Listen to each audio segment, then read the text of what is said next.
continuidade da pandemia e muitos estados com restrições, um novo auxílio emergencial vai ser pago aos brasileiros. Ontem a gente adiantou aqui que o ministro Paulo Guedes prevê um valor que pode chegar a R$ 375.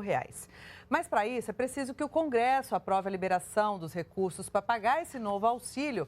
E a gente vai saber mais detalhes sobre isso com o repórter Glauco de Queiroz, que está lá no Palácio do Planalto, porque justamente essa aprovação, essa votação, ela precisa ser finalizada, né, Glauco? Já que o texto base da PEC, ele foi aprovado nessa madrugada pelo Congresso, não é isso? Bom dia.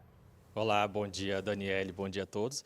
É isso mesmo, o texto base dessa PEC emergencial foi aprovado nesta madrugada em primeiro turno e essa PEC emergencial, a aprovação dela que vai permitir ao governo federal pagar o auxílio emergencial. E ainda faltam votar 10 destaques, o que deve acontecer na manhã desta quarta-feira.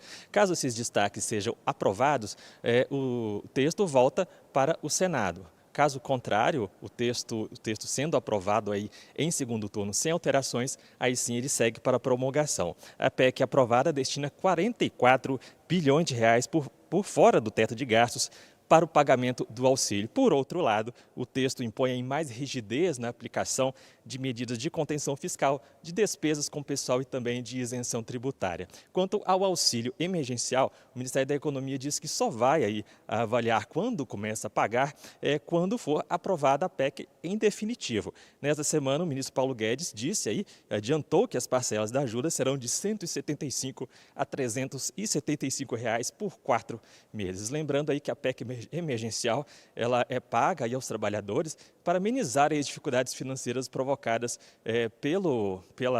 pela pandemia, né? Principalmente devido às restrições de mobilidade aí adotadas por alguns estados, considerando o aumento de casos de Covid-19. Daniele. Glauco, obrigada pelas suas informações, bom trabalho.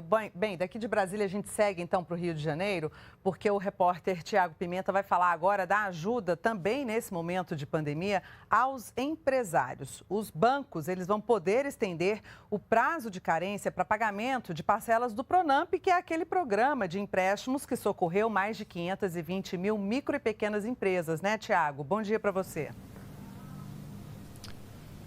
Oi, Daniele, bom dia para você, bom dia a todos. Explico sim, o prazo para o pagamento do Pronamp, o Programa Nacional de Apoio às Microempresas e Empresas de Pequeno Porte, poderá ser estendido pelos bancos de 8 meses para 11 meses.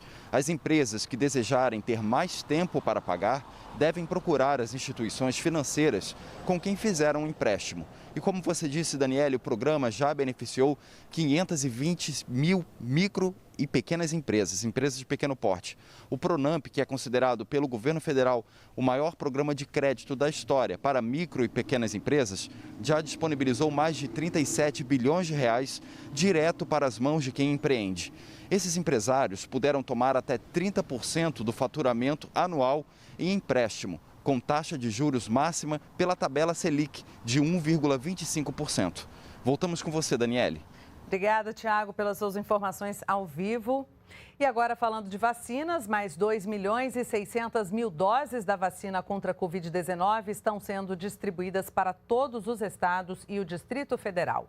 Com essa nova remessa, o Brasil deve superar a marca de 20 milhões de doses distribuídas e alcançar 11 milhões e meio de pessoas imunizadas.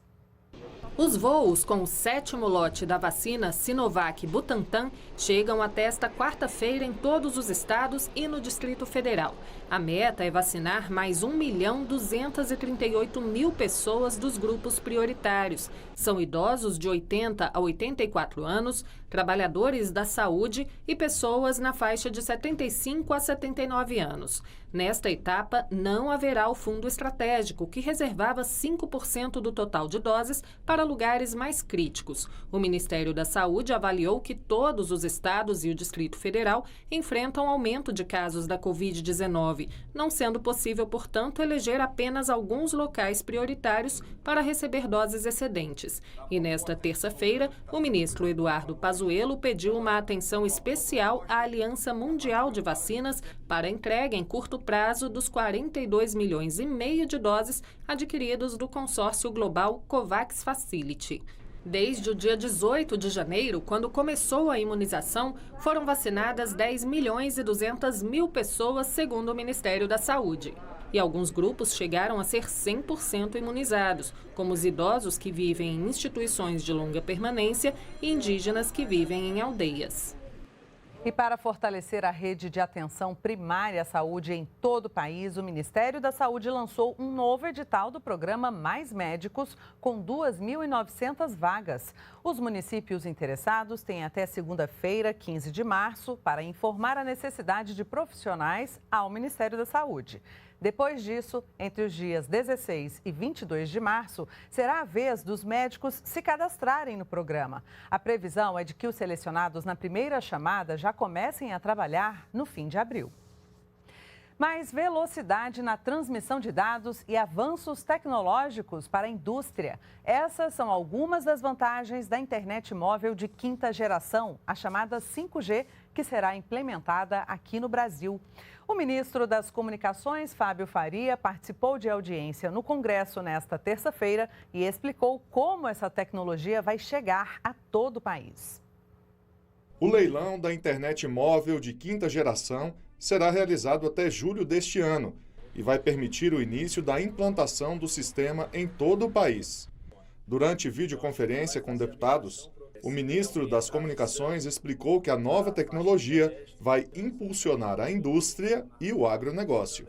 O 5G ele é 100% focado para atender a indústria, as empresas e a indústria. Nos próximos anos, nós estaremos falando em trilhões de reais, né? É muito dinheiro que vem para a economia.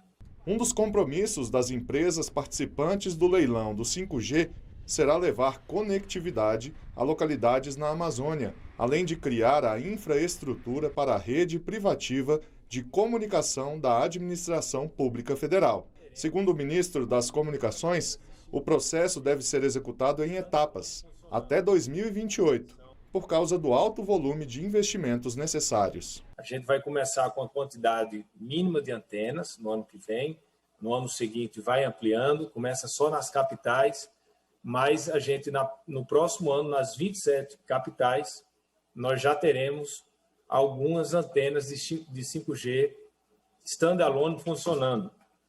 São 3.800 antenas. As empresas vencedoras também terão que oferecer conexão 4G ou superior em 48 mil quilômetros de rodovias federais, além de localidades com mais de 600 habitantes.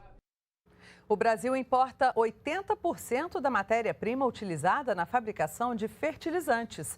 Mas o país tem recursos que podem reduzir essa dependência. Um levantamento começa a ser feito pelo governo para avaliar reservas de potássio e outros minerais utilizados na fabricação de insumos. Grande produtor de alimentos, o Brasil pode chegar a 2050 responsável por 40% da alimentação produzida no mundo.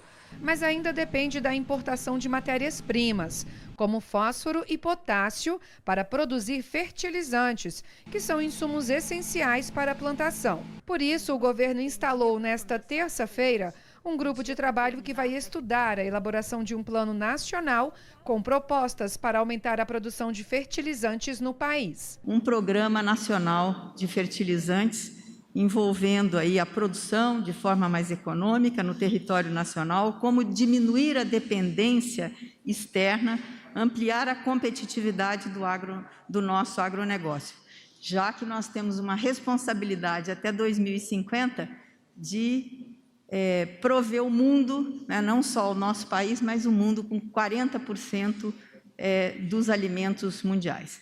O grupo de trabalho tem 120 dias para apresentar um diagnóstico sobre a oferta de fertilizantes no país.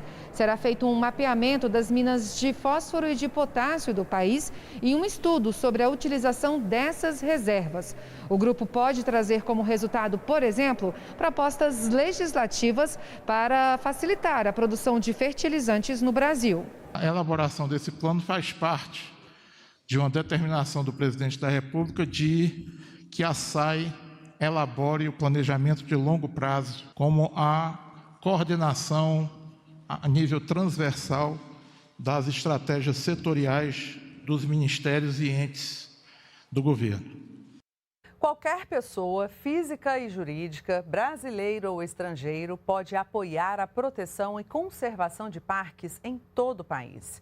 Por meio do programa Adote um Parque, é possível doar recursos ou serviços. O primeiro edital, que vai selecionar interessados em investir na preservação, já está aberto. 132 unidades de conservação federais da região da Amazônia Legal foram selecionadas para a primeira etapa do programa Adote um Parque do Ministério do Meio Ambiente. Elas representam 15% do bioma. Com a adoção, pessoas, empresas nacionais ou estrangeiras podem contribuir com a proteção do meio ambiente no Brasil. No modelo do programa, os recursos são investidos pelo adotante em serviços como monitoramento, proteção, prevenção e combate a incêndios florestais. As doações são enviadas diretamente às unidades de conservação, o que, segundo o governo, gera transparência e a garantia de que os serviços e produtos doados chegarão ao território. Não passa o recurso pelo governo federal, ele contrata os serviços, ele compra os produtos, entrega direto na unidade de conservação. Isso dá muita agilidade, porque ele não está sujeito às regras de licitação que o poder público é obrigado a se sujeitar. Ao adotar um parque, o interessado se compromete por um período de 1 ano a contribuir com R$ 50 ou 10 euros por hectare de terra. E a ideia é expandir a iniciativa. Nós fizemos esse primeiro lote com as que estão nos estados da Amazônia, são 132, e já estamos avaliando a expansão do Adote um Parque para unidades que estejam em outros biomas, em outras regiões do Brasil. A imagem de um bilhete de uma mulher pedindo ajuda dentro de uma agência da Caixa, aqui no Distrito Federal, foi destaque nos noticiários na semana passada. Pois bem, por causa desse pedido de socorro, a partir de agora, agências e lotéricas da Caixa vão divulgar o Disque 100 e o Ligue 180, canais para enfrentamento a violações de direitos humanos do governo federal. As centrais recebem, por exemplo, denúncias de violência contra a mulher, abusos de crianças e adolescentes ou maus tratos contra idosos. Como a Caixa tem muitas agências em diferentes cidades do país, a parceria vai ajudar a fazer com que o serviço chegue a mais pessoas. A ligação para as centrais são gratuitas. O Brasil em Dia termina aqui. As reportagens de hoje você confere em nossas redes sociais.